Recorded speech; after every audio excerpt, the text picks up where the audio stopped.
Guys, welcome back to my YouTube channel. അപ്പൊ ഇന്നത്തെ എന്റെ വീഡിയോ എന്താന്ന് വെച്ചാല് നമുക്ക് എക്സാം സമയത്ത് ന്യൂമറിക്കൽസ് സോൾവ് ചെയ്യാൻ ഉള്ള കുറച്ച് ടിപ്സ് ആണ്. കാരണം ഇപ്പൊ ചിലരൊക്കെ ഈ ന്യൂമറിക്കൽസ് കാണുമ്പോഴേ അത് സ്കിപ്പ് അടിക്കാം, അത് അറ്റൻഡ് പോലും ചെയ്യണ്ടെന്ന് വിചാരിച്ച് നമ്മൾ വിടാറുണ്ട്. പക്ഷെ നമ്മൾ എക്സാം ടൈമിൽ ഒരു ക്വസ്റ്റ്യൻ പോലും സ്കിപ്പ് അടിക്കാണ്ടിരിക്കാൻ മാക്സിമം. അപ്പൊ ന്യൂമറിക്കൽസ് വരുമ്പോൾ എന്താ ചെയ്യേണ്ടതെന്നുള്ള കുറച്ച് ടിപ്സ് ആണ് അപ്പൊ ഇന്നത്തെ വീഡിയോയിൽ ഞാൻ പറയുന്നത്. അപ്പൊ അതിനു മുമ്പ് എന്റെ വീഡിയോ ഗിവ് അവേ വീഡിയോയിൽ ആരെങ്കിലും പങ്കെടുക്കാനുണ്ടെങ്കിൽ നിങ്ങൾ ഇൻട്രസ്റ്റഡ് ആണെങ്കിൽ ഒന്ന് പങ്കെടുത്ത് നോക്കാം. കാരണം ഇപ്പൊ തന്നെ എനിക്ക് തോന്നുന്നു ഒരു 40 പേരൊക്കെയാ ഗിവ് അവേയിൽ പങ്കെടുത്തിട്ടുള്ളൂ. അപ്പോൾ മാക്സിമം എല്ലാവരും പാർട്ടിസിപ്പേറ്റ് ചെയ്യുക. അപ്പൊ നമുക്ക് വ്ലോഗിലേക്ക് പോവാം.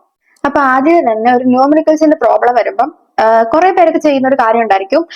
നമുക്ക് തന്നിരിക്കുന്ന ക്വസ്റ്റിന്റെ അകത്തെ സംഭവങ്ങൾ ഇപ്പൊ നമുക്ക് കുറെ വാല്യൂസ് ക്വസ്റ്റിന്റെ അകത്ത് തരുമായിരിക്കുമല്ലോ.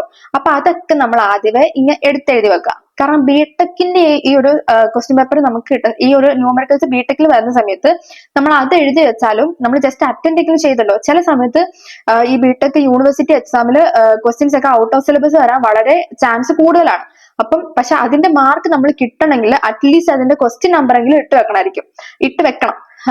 അപ്പം ഞാൻ അത് കഴിഞ്ഞ ഒരു വ്ലോഗിൽ പറയാൻ മറന്നുപോയതാണ്. നമ്മളിപ്പം ഒന്നും അറ്റൻഡ് ചെയ്തില്ലെങ്കിൽ പോലും നമ്മൾ എല്ലാത്തിന്റെയും ക്വസ്റ്റ്യൻ നമ്പർ നമ്മൾ ആ ബുക്ക്ലെറ്റിൽ എഴുതി വെക്കണം. എന്നാലാണ് നമുക്ക് ഔട്ട് ഓഫ് സിലബസ് ആയിട്ടുള്ള ക്വസ്റ്റ്യൻസിന്റെ ഒക്കെ മാർക്ക് നമുക്ക് കിട്ടത്തുള്ളൂ.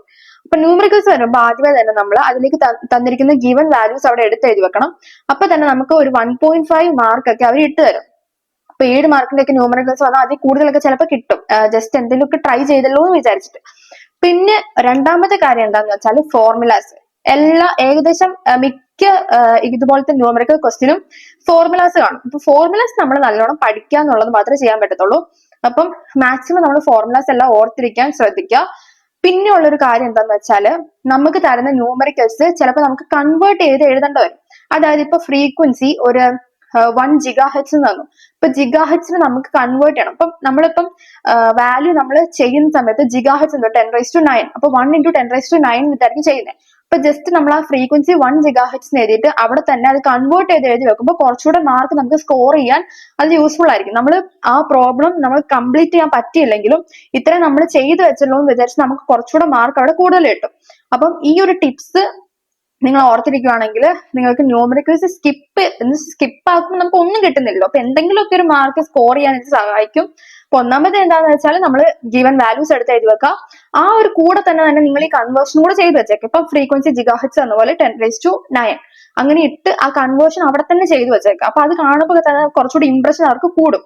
പിന്നെ ഉള്ളതാണ് ഫോർമുലാസ് ബൈ ഹാർട്ട് ചെയ്യുക. അത് നമുക്ക് വേറെ ഒന്നും ചെയ്യാൻ പറ്റത്തില്ല. കാരണം ഫോർമുലാസ് എല്ലാവരും മാക്സിമം ബൈ ഹാർട്ട് ചെയ്യുക. അപ്പൊ നമ്മൾ കംപ്ലീറ്റ് ആക്കിയില്ലെങ്കിലും കുറച്ചൊക്കെ അവിടെ എഴുതി വെക്കാൻ പറ്റും. പിന്നെ വരുന്നത് കുറച്ച് സബ്സ്റ്റിറ്റ്യൂഷൻസും കാര്യങ്ങളൊക്കെ വരും. ഇപ്പൊ സബ്സ്റ്റിറ്റ്യൂട്ട് ചെയ്ത് എഴുതേണ്ട സാധനങ്ങൾ അങ്ങനത്തെ കുറെ പ്രോബ്ലംസ് ഫസ്റ്റ് ഇയർ ഒക്കെ കുറെ വരാറുണ്ട്. Differentiation, integration. അപ്പൊ ആ ഒരു സാധനങ്ങളൊക്കെ കുറച്ച് നിങ്ങൾ പ്രാക്ടീസ് ചെയ്താൽ മാത്രമേ നിങ്ങൾക്ക് ഇമ്പ്രൂവ് ആക്കാൻ പറ്റത്തുള്ളൂ. പിന്നെ പറയുകയാണെങ്കിൽ നമ്മൾ ഒന്നും എഴുതാണ്ടിരിക്കുന്നതിനെക്കാട്ടിലും ഭേദമല്ല ഇങ്ങനെയൊക്കെ ജസ്റ്റ് എന്തെങ്കിലും എടുത്തു വെച്ച് കൺവേർട്ട് ചെയ്തത്. അപ്പം മാക്സിമം എല്ലാവരും ഈ ടിപ്സ് ഒക്കെ യൂസ് ചെയ്യാൻ ശ്രമിക്കുക. അപ്പൊ ഇന്നത്തെ വ്ലോഗ് ഇത്രേ ഉള്ളൂ. അപ്പം നിങ്ങൾക്ക് എന്റെ വീഡിയോസ് ഇതുപോലെ കാണാൻ ഇഷ്ടമാണെങ്കിൽ please do like, share and subscribe my YouTube channel guys and keep supporting. Bye.